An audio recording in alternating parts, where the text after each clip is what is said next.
আসসালামু আলাইকুম। আইএলটিএস এর মধ্যে একটা হচ্ছে ভয়ঙ্কর ট্র্যাপ আছে, যে ট্র্যাপের মধ্যে হচ্ছে আমরা অনেকে পা দিই, বিশেষ করে যারা নতুন আছেন বা হচ্ছে যারা ভাবতেছেন আইএলটিএস এর প্রস্তুতি নেবেন, তারা হচ্ছে এই ভয়ঙ্কর ফাঁদে পা দিয়ে থাকেন। আর যারা হচ্ছে বস লেভেলের, যারা হচ্ছে 7, 8, 9 পাওয়ার স্টুডেন্ট, তারা আসলে এই ট্র্যাপে পা দেয় না। বিকজ তারা জানে কোনটা ট্র্যাপ বা কোনটা কি করতে হবে, তারা অলরেডি এক্সপার্ট। দ্যাটস ওয়াই তারা এই ট্র্যাপ থেকে তো নিজেকে রক্ষা করতে পারে। এখন আপনি যদি ভালো একটা স্কোর পেতে চান বা নিজের মেন্টালি আপনি সেট আপ রাখতে চান, অবশ্যই আপনাকে এই ভয়ঙ্কর ফাঁদগুলো জানতে হবে বা এগুলো এড়িয়ে চলতে হবে। এই ভয়ঙ্কর ফাঁদ হচ্ছে কারা বেশি পা দেয়। এই ভয়ঙ্কর ফাঁদে যারা নতুন আছেন, নতুন আইএলটিএস করবেন বা যাদের লেভেল হচ্ছে 5 বা 6 লেভেলের, তারা হচ্ছে এই ভয়ঙ্কর ফাঁদে পা দিয়ে থাকেন। সো আমরাও সেই ভয়ঙ্কর ফাঁদে পা দিব না, নিজেকে রক্ষা করব।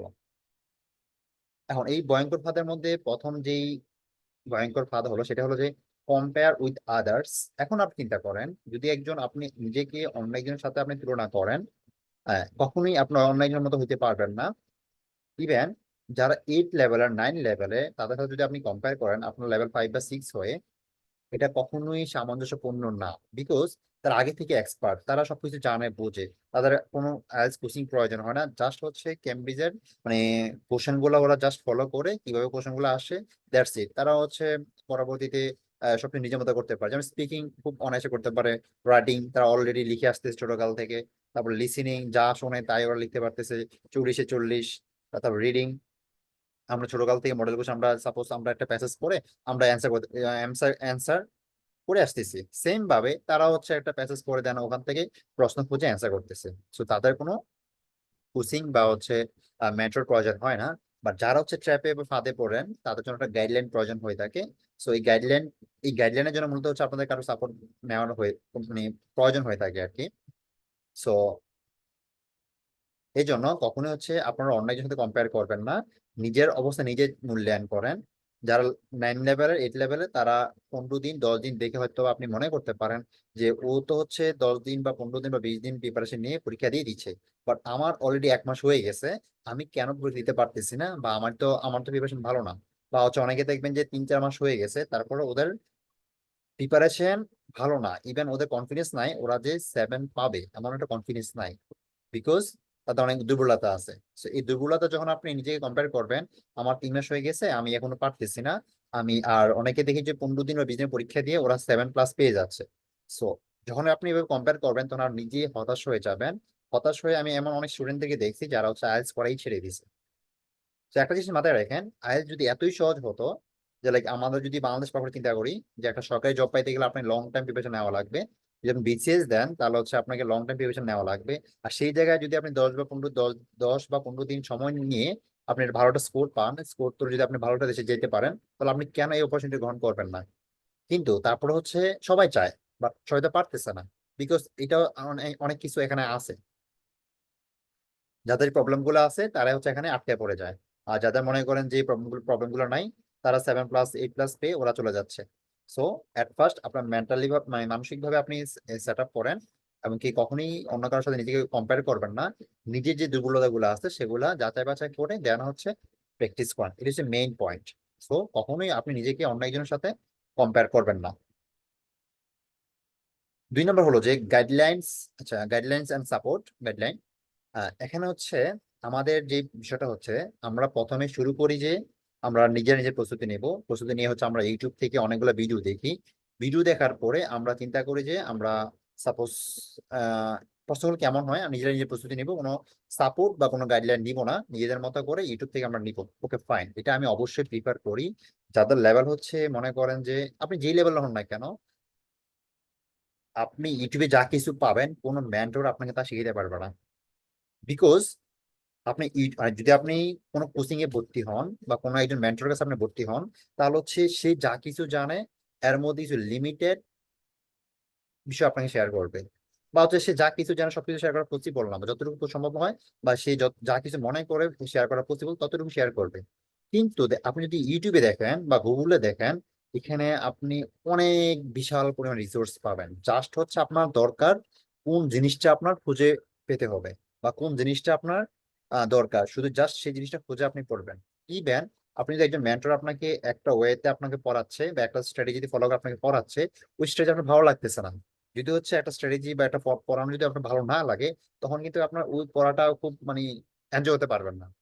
বাট এই জিনিস যদি আপনি অন্য একটা টিউটোরিয়াল দেখেন, অন্য একজন লেকচারার ভিডিও দেখেন, অন্য একটা রিসোর্স দেখেন, দেখবেন যে ওখানে আপনি খুব সহজে বুঝে যাচ্ছেন। সো আসলে আইএলটিএস করার জন্য কখনোই কোনো মেন্টর বা কোনো কোচিং এর প্রয়োজন হয় না। জাস্ট অনলি নিজের মানে আপনার, আপনি যদি নিজের ইচ্ছা থাকে, আপনি ফ্রিতেই ইউটিউব থেকে গুগল থেকে অনেক রিসোর্স পাবেন, যেগুলো হচ্ছে আপনি নিজের প্রিপারেশনে ব্যবহার করতে পারবেন। তারপরও এখানে অনেক কিছু, অনেকে মনে করে যে আসলে আমি ইউটিউবে বা গুগলে কোথাও প্রপার রিসোর্স পাচ্ছি না। আসলে অনেক রিসোর্স আছে, বাট আপনি হয়তো বা খুঁজে পাচ্ছেন না। এই মনে করে অনেকে হচ্ছে অনেক কোচিং সেন্টার ভর্তি হয়, বা অনেক মেন্টর সাপোর্ট নিয়ে থাকে, বা মেন্টরের কাছে ভর্তি হয়। বর্তমানে বাংলাদেশের মধ্যে অনেক ভালো ভালো টিচার আছেন যারা হচ্ছে অলরেডি আইএলটিএস পড়াচ্ছেন। তো আমি অবশ্যই থেকে অ্যাপ্রিসিয়েট করি, কারণ হচ্ছে তারা বাংলাদেশের মধ্যে বর্তমানে পোলাপান থেকে পড়াচ্ছে, অ্যান্ড হচ্ছে ওরা কন্ট্রিবিউট করতেছে দেশের মধ্যে পোলাপানদেরকে বিদেশ পাঠাইতে, বিকজ বিদেশ তো লেবার ভিসা যাচ্ছে না, ওরা একটা পড়াশোনা ভিসা যাচ্ছে। অ্যান্ড হচ্ছে ওখানে গিয়ে ওরা পড়াশোনা করে একটা নিজের একটা লাইফ সেট আপ করতেছে। সো এটা দেশের জন্য মঙ্গল, নিজের জন্য মঙ্গল, যে যাচ্ছে। So, এখন আমি আপনাকে যেটা বলবো যে যদি এই রিসোর্স গুলো যদি না বোঝেন, অবশ্যই আপনি একজন সাপোর্ট নিতে পারেন। আর যদি আপনি মনে করেন যে না, আপনি সব রিসোর্স অনলাইন থেকে, তারপর হচ্ছে ইউটিউব থেকে আপনি রিসোর্স নিয়ে আপনি কন্টিনিউ করতে পারতেছেন বা আপনি সবকিছু বুঝতেছেন, তাহলে কখনই আপনার কারো সাপোর্ট দরকার লাগবে না। ইউটিউব গুগল হচ্ছে আপনার বড় সাপোর্ট। আর ইউটিউব গুলো আপনি যে সাপোর্টটা দিবে, আপনি কেউ কারোর কাছে এরকম সাপোর্টটা পাবেন না। কিন্তু এখানে বিষয় আছে যে আপনি যদি পার্সোনালি কোনো মেন্টরকে আপনি জিজ্ঞাসা করেন, সে ইনস্ট্যান্ট আপনাকে ওই কোশ্চেনটা করে দিবে। আর আপনি যে প্রবলেম ফেস করতেছেন, যেটা আপনি নিজে সমাধান করবেন ইউটিউব বা গুগল রিসোর্স ঘাটাঘাটি করে, হয়তো বা ওই রিসোর্সটা আপনি প্রপারলি পেতে একটু সময় লাগবে, বাট আপনি পাবেন। একটু ঘাটাঘাটি করা লাগবে একটু বেশি, এটাই হচ্ছে পার্থক্য। And এখানে আবার আরেকটা ভিন্ন বিষয় আছে, যেমন হচ্ছে আমরা অনেকে কোচিং এ ভর্তি হই বা সাপোর্ট নেই। সাপোর্ট নেওয়ার পরে আমরা দেখি যে বিশেষ করে যাদের এভারেজ লেভেল, বিশেষ যারা 5 বা 6, যারা 5 লেভেলের আছেন বা 5.5 লেভেলের আছেন, তারা হচ্ছে কোচিং এ ভর্তি হয়। ভর্তি হওয়ার পর আমরা যেটা দেখি, 2-3 মাস ক্লাস করার পরে স্যার কি পড়াচ্ছে কিছুই বুঝতেছে না। দেন হচ্ছে পরবর্তীতে সে হতাশ হয়ে যাচ্ছে, সে আইএলটিএস ছেড়ে দিচ্ছে। এই কারণে যদি আপনি মনে করেন যে আপনি একজন সাপোর্ট নেবেন, আপনি প্রপারলি যে আপনাকে গাইডলাইন্স প্রোভাইড করতে পারবে, আপনি আপনি তাদের কাছেই আপনি যান। দেন তাদের কাছেই আপনি সাপোর্ট নেন। দেন নিজেকে আপনি ডেভেলপ করতে পারবেন। আদারওয়াইজ বুগি সুগি কোথাও থেকে যদি আপনি সাপোর্ট নেন, আপনি নিজেকে নিজের টাইমটা ওয়েস্ট করলেন, উল্টা নিজে হতাশ হয়ে যাবেন। সো এটা এটা হচ্ছে অনেক ইম্প্যাক্ট করবে আপনার লাইফে। এটা করা যাবে না। তো তারপরে এখানে আরেকটা বিষয় আছে, সেটা হলো যে আমরা এখানে অনেক বড় ইনস্টিটিউট আছে বাংলাদেশের মধ্যে বর্তমানে, যাদের কাছে হচ্ছে আমরা অনেকেই ভর্তি হই, বা যেসব প্রতিষ্ঠান আমরা ভর্তি হওয়ার পরে দেখেন সবাই ভর্তি হয়। কারোর লেভেল 5, কারোর লেভেল 6, কারোর লেভেল 7, এভারেজ এভারেজ কিন্তু মানে কম বেশ আছে সবার কাছে। যাদের 6 লেভেল 7 লেভেল, ওরা তো খুব সহজেই সবকিছু পারে, ওদের ভর্তি না হইলেও চলে। তারপর হচ্ছে অনেকে ভর্তি হয়। কিন্তু যাদের 5 লেভেল, ওদের কিন্তু একটু এক্সট্রা মডিফাই করতে হয়, বা হচ্ছে ওদেরকে একটু সাপোর্ট দিতে হয়। এখন আপনার যে 5 লেভেলটা আছে, ওই 5 লেভেল থেকে আপনি 7 লেভেল কিভাবে নিয়ে যাবেন, ওইটার জন্য অনেক স্টুডেন্ট, অনেক টিচারের উচিত যে কাজ করা আপনাদের পেছনে। কারণ আপনি এটা টাকা দিয়ে ভর্তি হয়েছেন, বাট ওই টিচার যদি আপনার পেছনে কাজ না করে, তাহলে হচ্ছে আপনার ডেভেলপ হবে না। বিকজ আপনার লেভেল 7 না, আপনি সহজে সবকিছু বুঝতেছেন না। আপনার যে উইক পয়েন্টটা আছে, উইক পয়েন্টটা হচ্ছে আপনাকে বুঝাইতে হবে ওই টিচারদেরকে। দেন বোঝানোর পরে টিচার আপনাকে কিভাবে এখান থেকে রিকভার করবে, সেটাও ওই টিচারের ওই দক্ষতা থাকা উচিত। দেন হচ্ছে আপনি এখান থেকে ভালো কিছু করতে পারবেন। আদারওয়াইজ আপনি এখানে অনেক প্রবলেম ফেস করবেন, বা একটা সময় দেখা যায় যে অনেকেই হতাশ হয়ে যায়। সো এটা করা যাবে না। দেন আমাদের লাস্ট যেই ট্র্যাপটা হলো যে নো কনসিস্টেন্সি, ধারাবাহিকতাটা থাকে না। এখন আমি প্রথমে বললাম যে আমরা কম্পেয়ার করবো অন্য কারোর সাথে। তারপর হচ্ছে আমরা বললাম যে আমরা একজন সাপোর্ট নিতে পারি, বা একটা একটা গাইডলাইন আমরা নিতে পারি। সেটা হচ্ছে ইউটিউব থেকে, গুগল থেকে। যদি আমরা মনে করি যে ইউটিউব গুগল থেকে আমি নিতে পারতেছি না, তখন আমরা কোচিং সেন্টার আমরা যেতে পারি। কোচিং থেকেও যদি মনে হয় যে আমি ভালো করে পারতেছি না, তখন হচ্ছে আপনি ফুললি হতাশ হয়ে যাবেন। হতাশ হয়ে আপনার কোনো ধারাবাহিকতা থাকবে না, আপনি কোনো প্র্যাকটিস করবেন না, দেন হচ্ছে আপনি হচ্ছে এখানে স্টপ হয়ে যাবেন। সো এটা হচ্ছে আপনার জন্য অনেক ভয়ঙ্কর একটা জিনিস। ইভেন অনেক স্টুডেন্ট এরকম ভাবে করে থাকে। বাট আপনি যতই হতাশ হন না কেন, আপনি মনে করেন যে আপনি ইউটিউব বা গুগল থেকে আপনি নিজেকে ডেভেলপ করতে পারতেছেন না, তারপর আপনি একটা কোচিংটা ভর্তি হয়েছেন, ভাই আশা ছাইরেন না। বিকজ আইএলটিএস এত আবার কঠিন না, বা এটা হচ্ছে এবার জয় করার মতন না, যেটা হচ্ছে আপনাকে অনেক পরিশ্রম করা লাগবে এরকম না। এটা হচ্ছে আপনার যেই জিনিসটা দরকার, আপনি সেই জিনিসটা পাচ্ছেন না। আপনি 5 লেভেল হন সমস্যা না, আপনি 4 লেভেল হন সেটা সমস্যা নাই। বাট 6 পাওয়ার জন্য, অ্যাটলিস্ট 6 পাওয়ার জন্য হলেও আমি মনে করি যে মানে যতই খারাপ স্টুডেন্ট হোক 6 বা 6.5 সে পাবে। যদি মনে করেন যে লাইক হয়তো বা অন্য একজন এভারেজ স্টুডেন্ট 2 থেকে 3 মাস সময় দেয়, হয়তো বা আপনার এখানে 6 মাস বেশি সময় লাগবে, এটাই পার্থক্য। কিন্তু পাবেন। So আমি আবার বলতেছি, নো কনসিস্টেন্সি হচ্ছে আমাদের জন্য খুব খারাপ একটা জিনিস। যখন আপনি অনেক মানে অনেক জায়গায় ভর্তি হয়ে বা হচ্ছে এক জায়গায় ভর্তি হয়ে বা টাকা নষ্ট করে আপনি, বা টাকা এবং সময় নষ্ট করে যখন হচ্ছে আপনি হতাশ হয়ে যাচ্ছেন, তখন আপনি ছেড়ে দিচ্ছেন।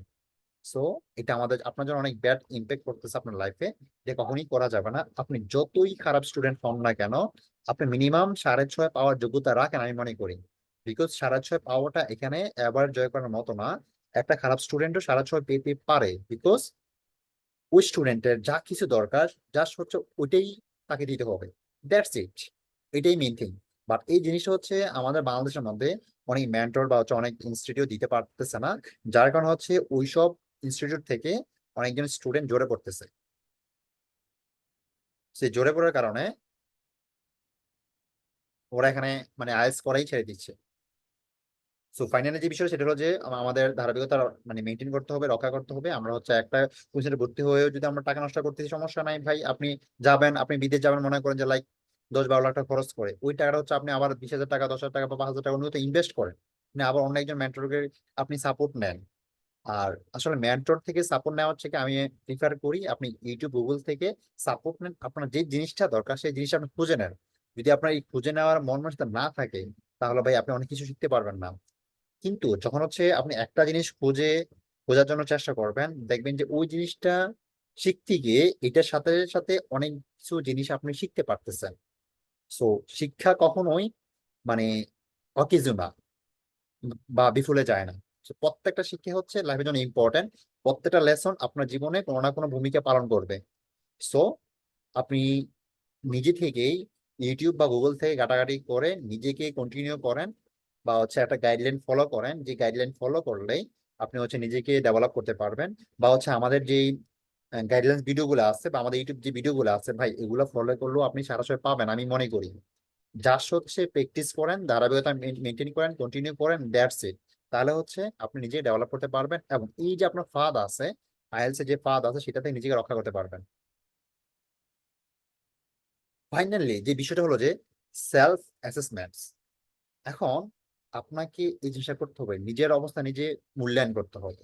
যদি আপনি নিজের অবস্থা নিজে মূল্যায়ন না করতে পারেন, কখনোই আপনি এই ফাঁদ থেকে যদি আপনি ট্যাপে পড়ে যান, যে আমি কোথাও কিছু বুঝতেছি না, আমি কোচিং করলাম কোচিং থেকে বুঝতেছি না, আমি ইউটিউব ঘাটাঘাটি করলাম, গুগল ঘাটাঘাটি করলাম, আমি কোথাও বুঝতেছি না, বা আমার 6 আসতেছে না বা 6.5 আসতেছে না, তারপরে যদি আপনার এই সমস্যাটা থাকে বা হচ্ছে আপনার টার্গেট স্কোর আসতেছে না, তাহলে নিজেকে মূল্যায়ন করেন যে আপনি নিজে কোন অবস্থায় আছেন। যদি হচ্ছে আপনি কোথাও কোনো মেন্টর থেকেও যদি আপনি সাপোর্ট না পান, তাহলে হচ্ছে নিজে নিজে জাস্ট মানে নিজেকে নিজে আহ মূল্যায়ন করেন যে নিজে কোন অবস্থায় আছেন। তারপর নিজের ভুলগুলো আপনি নোট করেন।